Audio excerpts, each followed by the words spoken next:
আমি সামান্তার কাছে প্রশ্নটা এইভাবে করতে চাই যে ধর্ষণ বিরোধী পদযাত্রায় 12 জনের বিরুদ্ধে যারা মামলা করেছে তারা বাম সংগঠনের সাবেক নেতাকর্মী, এবং এইটাকে আসলে এরা বাম নাকি আবার এটাকে বলা হচ্ছে যে আলট্রা রাইট, কারা আসলে এটার মধ্যে অংশগ্রহণ করতেছে, তারা আসলে কি দেখতে চায়, মোরাল পুলিশিংটাকে আসলে যে জাতীয় নাগরিক পার্টি আসলে কিভাবে দেখতেছে। মোরাল পুলিশিংয়ের মধ্যে কিন্তু শুধু নারী নাই সামান্তা, আপনি জানেন আমি গতকাল দেখতেছিলাম যে বাংলাদেশে একটা জেলায় প্রকাশ্যে ভিডিও করে একটা লোক খাচ্ছেন, তাকে বের করে এসে কান ধরে উঠা বসা করা হচ্ছে।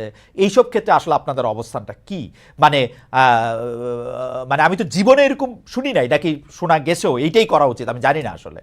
প্লিজ এনলাইটেন মি, আমাকে একটু বলেন সামান্তা যে মোরাল পুলিশিং, এবং সেটা শুধু নারীদের এগেনস্টে না, খাদ্যরত অবস্থায় রেস্টুরেন্ট থেকে একজনকে ধরে নিয়ে এসে কেন তুমি রোজা করলা না, কান ধরে উঠবস করো, এইসব ক্ষেত্রে আপনাদের অবস্থানটা যদি একটু বলতেন।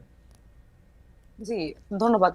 আম, এখানে আমরা যে ভিডিওটার কথা আপনি বললেন, প্রথমত আমরা যদি দেখি বাংলাদেশে আওয়ামী লীগ যখন তার ফ্যাসিস্ট কাঠামোর প্রতিষ্ঠা করার জন্য যে কি কি টুলস ব্যবহার করেছে, যদি আমরা দেখি যে তারা সামাজিক ভাবে আমাদের যে বোঝাপড়ার জায়গাটা সেটাকে নষ্ট করেছিল।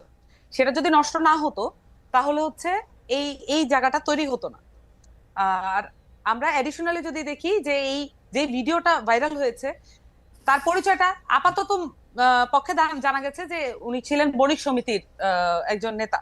হুম। এখন বণিক সমিতি বা এই ধরনের সমিতিগুলোতে এখন কারা এসছেন সেটা যদি একটু তলিয়ে দেখা যায় তাহলে বেরিয়ে বেরিয়ে পড়বে। আমরা তো পার্টি করেছি 1 সপ্তাহ হয়নি, বা আমাদের পার্টি হয়েছে মাত্র 13 দিন হলো, 2 সপ্তাহের কিছু বেশি। হুম। তো এই সমিতিগুলোতে কারা আছেন এগুলো এগুলো একটু চেক করলেই দেখা যাবে যে কারা আসলে এই ধরনের মনার পুলিশিং এর সাথে আগেও যুক্ত ছিল। এই এই ধরনের ভিডিও কিন্তু আজকে নতুন না। আওয়ামী লীগের সময় অসংখ্যবার এই ধরনের ভিডিও আমরা দেখতে পেয়েছি, এবং এই ধরনের ভিডিওর মধ্যে দিয়ে এক ধরনের সামাজিক অস্থিরতা তৈরির জন্য এই ধরনের ভিডিও করা হয়ে থাকে বলে আমরা আমার কাছে বিভিন্ন সময়ে আমি আমি আমি এটাও যতটুকু দেখেছি। আর ভিডিওটা আমি ভিডিওটা দেখে আমি যেটা একটু আমি বলি, বুঝছি, সেটা হচ্ছে যে ভদ্রলোক এটা করছেন তিনি দৃষ্টান্ত উপস্থাপন করার জন্য এই ভিডিওটা করছেন আসলে, এটা আমার উনি কাছে যা মনে হচ্ছে। উপস্থাপন করার জন্য এই ভিডিওটা করুক, উনি জি, এই ধরনের কাজ করতে পারেন না। আমার প্রশ্ন ছিল উনি একজন আমার মানুষকে প্রশ্ন ছিল যে জাতীয় নাগরিক পার্টির এই মোরাল পুলিশিং, রেস্টুরেন্টে খাদ্য গ্রহণ করা অবস্থায় রমজানে, ওনার কথা আপনি বাদ দেন, আমি আপনার সাথে একমত যে এই ধরনের বিভেদ আগে সৃষ্টি করে জাতীয় নাগরিক পার্টির অবস্থান কি? মানে আমি যদি রোজা না রাখি আমি কি রেস্টুরেন্টে বসে খাইতে পারবো, নাকি আমাকে কান ধরে উঠবোস করতে হবে? মোরাল মোরাল পুলিশিং কোনোভাবেই সমর্থনযোগ্য যোগ্য নয়। হুম। আপনার সামাজিক এক ধরনের বোঝাপড়া তৈরি করতে হবে। সামাজিক যদি বোঝাপড়া তৈরি না হয়, যতই আইন করেন না কেন এই ধরনের জিনিস ঘটতেই থাকবে। আমাদের সামাজিক বোঝাপড়া কিন্তু নষ্ট করার জন্য, এটা রাষ্ট্রের করায়ত্ত করার জন্য এক ধরনের প্রক্রিয়া আছে। হুম। এখন আমি আপনাকে বলি, আপনি বলেছেন যে মোরাল পুলিশিং এবং যে পুলিশের যেই অ্যাকশন গত কয়েকদিন, আপনি এটাও প্রশ্ন করেছেন।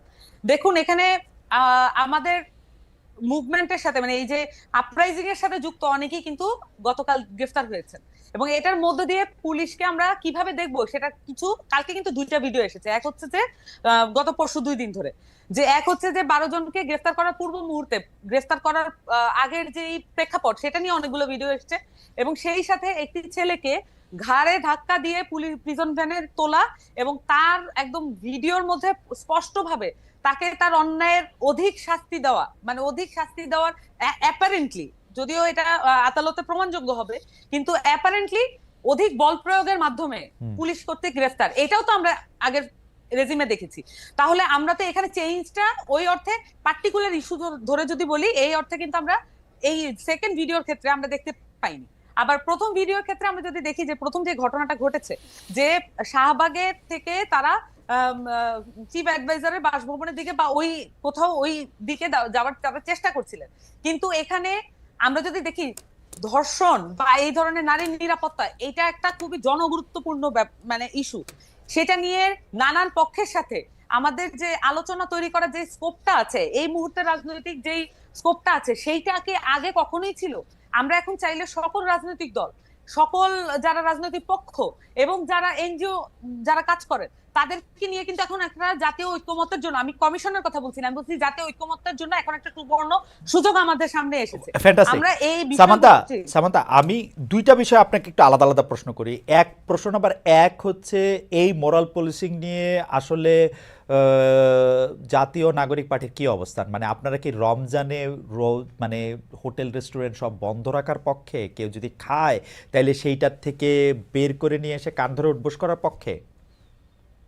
খালেদ ভাই, এটা তো আসলে মানে অ্যাবসার্ড যে আমাদেরকে এই প্রশ্নগুলো মানে খুব খুব আসতেছে খুব খুব খুব আমি বলি না, আমি বলি কেন অ্যাবসার্ড যে আসলে তাহলে পারসেপশনটা কি, মানে পারসেপশনটা কি এরকম যে আমরা এই ধরনের বিষয়কে এন্ডোর্স করতে পারি, এই সম্ভাবনা আছে, এই না কারণে না প্রশ্নটা না ক্লিয়ার করে নেওয়া। না, কারণ কিন্তু হচ্ছে আমি বলি, কারণ হচ্ছে আমার যে আমরা অবস্থানটা একটা আমি clear একটা পরিষ্কার অবস্থান চাই, আপনার কোনো পারসেপশন পরিষ্কার থেকে না। অবস্থান। পরিষ্কার অবস্থান হচ্ছে আপনি শুধু পরিষ্কার বলেন যে অবস্থান। আপনারা এর বিপক্ষে, তাহলে আমি পরবর্তী প্রশ্নটা করতে পারি। না না, আপনি বা আপনি যদি বলেন আমি পক্ষে, বলছি তাহলে যে আমি পরবর্তী প্রশ্নটা বিপক্ষে না। আমি- এই পারসেপশন আমি কি আমার হয়েছে জানেন, অবস্থান- আমি আপনাদের বলি, গত 53 বছর ধরে পারসেপশন কোনটা কার পক্ষে কখন রাখবো সেইটা হচ্ছে প্রফেসর সিংদা এটা ঠিকই বলেছেন, এটা এক ধরনের পপুলিজম দিয়ে ঠিক করা হয়েছে আগেকার রাজনৈতিক দলগুলা। আপনাদের অবস্থানটা সেই জন্য, আপনারা আমাদের আশা, আপনারা আমাদের লাস্ট বেট যে আপনারা আসলে কোন জায়গার মধ্যে দাঁড়ায় আছেন। দেখেন, আপনাদের একজন সমন্বয়কের বক্তব্য পড়ে আমরা একরকম বুঝি, আবার মাহফুজ সাহেব আরেকটা বক্তব্য দেন, আমরা আরেক রকম বুঝি। আপনাদের একটা অবস্থান দেখে আমরা একরকম জানি। নাহিদ সাহেব উপদেষ্টা হিসাবে রিটায়ার করার আগে, মানে কি বলে, পদত্যাগ করার আগে তার সম্পত্তির হিসাব ঘোষণা করেন, অন্য উপদেষ্টারা কেন করেন না? নাহিদ সাহেবকে আচ্ছা, যখন একটা বিষয়ের মধ্যে অনেকগুলো বিষয় ঢুকে গেল। অ্যাবসলিউটলি, আপনারা সেই জন্য আমি আমাকে বলতেছি যে হ্যাঁ। পারসেপশন এখানে কোনো ব্যাপার না। আপনি আমাকে শুধু বলেন যে আপনাদের অবস্থানটা কি, আপনারা কি চান যে রমজানে, যেমন এখানে আমরা জামাতে ইসলামীকে দেখছি যে ওরা স্পষ্ট বলছে যে রমজানে দোকানপাটগুলি বন্ধ রাখতে হবে, কেউ না, দোকানপাট দেখুন, খোলা আমি রাখতে হবে বলি, না। আমরা বলি, আমরা আমাদের জায়গা থেকে যেটা আমরা মনে করি যে কোনো ধরনের মানে কোনো অন্যায়কারী ছাড়া কাউকে পুলিশি কায়দায় বা কোনো ধরনের তার বডিলি হার্ম করা, এটা অত্যন্ত গর্হিত অপরাধ। এই ধরনের এটাকে যদি আমরা মরাল পুলিশিং বলি, তাহলে এটা মরাল পুলিশিং এর বিরুদ্ধে আমরা আছি। না কারণ সামান্তা, আমাদের সামান্তা, যদি- আপনার বক্তব্য কি আপনি শুনতে পান? আপনি বলছেন অন্যায়কারী ছাড়া, তার মানে যে অন্যায়কারী তাকে আপনারা শাস্তি দিতে পারবেন? আমরা কোনো কিছুই শাস্তি দিতে তাহলে পারবো আপনি না। বলেন যে শাস্তি কাউকে, দেওয়ার তাহলে জন্য- আপনাকে বলেন যে শাস্তি কাউকে দেওয়ার দেওয়া যাবে না। জন্য আমি বলছি অ্যাবসলিউটলি, ভাই, হ্যাঁ, শাস্তি দেওয়ার জন্য আছে আদালত। অ্যাবসলিউটলি। আমরা ট্যাক্স দিয়ে এই আদালত গুলাকে চালাই, আমরা কিন্তু এই আমাদের ট্যাক্সের পয়সা কিন্তু এই আদালত প্রাঙ্গণ গুলাতে আছে। তাহলে আমি কখনোই আমার ট্যাক্সের পয়সা কিন্তু ইনভ্যালিড হয়ে যাক, সেটা আমি তো চাইবো না অ্যাজ এ সিটিজেন।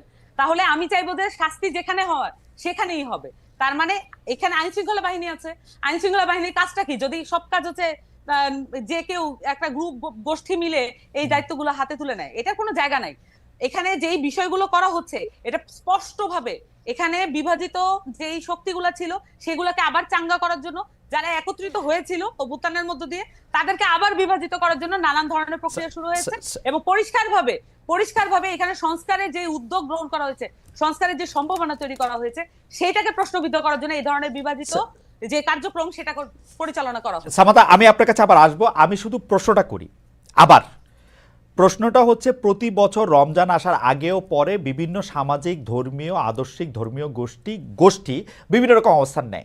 কেউ বলে যে এইবার রমজানে হোটেল রেস্টুরেন্ট আমাদের এলাকায় খোলা রাখা যাবে না, রমজানের পবিত্রতা বজায় রাখুন। জামাত ইসলামী একটা স্পষ্ট অবস্থান নিচ্ছে। আওয়ামী লীগ, বিএনপি কিন্তু একটা মাঝামাঝি অবস্থান নেয় গত 53 বছর নিয়ে। এটা কিছু বলেও না, জিজ্ঞেস করলে আপনার মতো ঘুরায় পেঁচায় কি জানি একটা বলে, আমি অর্ধেক বুঝি না। এখন ঘটনা হইতেছে হচ্ছে যে এই জিজ্ঞেস করাটা কিন্তু আমি 27 বছর ধরে করে আসতেছি বলে আমি বলতেছি। আমার দুর্ভাগ্যজনকভাবে আমি আপনাকে ওই প্রশ্ন করতেছি, হয় আপনাকে আমি বুঝাতে পারছি না যে এনসিপির আমি কোনো স্পষ্ট অবস্থা দেখতে পাচ্ছি না। এনসিপি কি বলতেছে যে রমজানে আসলে দোকানপাট বন্ধ রাখতে হবে? আপনাকেও যখন আমি আপনাকে কেন হচ্ছে, আমি আপনাকে পলিটিক্যাল পার্টির কাছ থেকে আপনারা যেভাবে, মানে আপনারা বলতে আমি বলছি যে বেশিরভাগ লোকজন, আমি শুধু সাংবাদিকদের কথা বলছি না, সবাই আসলে যেভাবে প্রত্যেকটা ইস্যুতে হ্যাঁ বা না উত্তর আশা করেন, এইভাবে একটা পলিটিক্যাল পার্টি আচ্ছা ঠিক আছে, আপনার অবস্থা পরিষ্কার। পার্টির বক্তব্যসমূহ একটু ভেগই থাকে, আমরা একটু ভেগই থাকে। ভেগের ব্যাপার না, এটা হচ্ছে সকলকে এনকম্পাস যদি করতে না পারে, সকলকে ধারণ করতে না পারে, এটা পলিটিক্যাল পার্টি। আমি আপনাকে সামান্তা, আমি আপনাকে সিউরিটি দিয়ে বলতেছি, আপনি যে এখন যেরকম করে কথা বলতেছেন, অ্যাবসলিউটলি এরকম করে বিএনপি এবং আওয়ামী লীগ কথা বলছে গত 53 বছর আমাদের সঙ্গে। আপনি আমাকে একটা এই যে এখন যে বললেন, আমরা ভিডিও দেখায়, আমি ভিডিও না দেখা, আমি আপনাকে বলতেছি তো, আপনি এটা আমি বলছি যে এখানে প্রত্যেকটা ইস্যুতে প্রত্যেকটা ব্যাপারে যখন হ্যাঁ না অবস্থানে যেতে হয়, আমি বলছি হ্যাঁ না অবস্থানটা দায়িত্ব জ্ঞানহীন আচরণ। এইটা যে কেউ বলেছে, এটা আপনি আমাকে দেখায়। আমি বলতেছি হ্যাঁ না অবস্থান ওকে, কোনো কিছু ব্যাপারে আমরা না এমনিতে একটা লাস্ট একটা লাইন বলি, আমরা যে সামাজিক, আমরা যদি মানে পলিটিক্যাল পার্টি করে বলে আমরা শুধু রাষ্ট্রীয় অবস্থান নিয়ে কথা বলবো, বাংলাদেশের প্রত্যেকটা ব্যাপারে যে অনেকগুলো বিষয় জড়িত থাকে, এটাকে ডিসকার্ড করে, এটাকে আনএকনলেজ করে, এটাকে ফেলে দিয়ে আমরা এটা করতে চাই না। আমরা মনে করি যে এই বিষয়গুলো জনগুরুত্বপূর্ণ, এগুলো সামাজিক ব্যাপার, এবং সামাজিকভাবে সলভ করার জন্য যদি রাষ্ট্রীয় কোনো উদ্যোগ নিতে হয়, এবং আমরা মনে করি যে সেটার ব্যাপারে আগ্রহী এবং উদ্যোগ নেওয়া উচিত, আমরা এটা মনে করি। ওকে।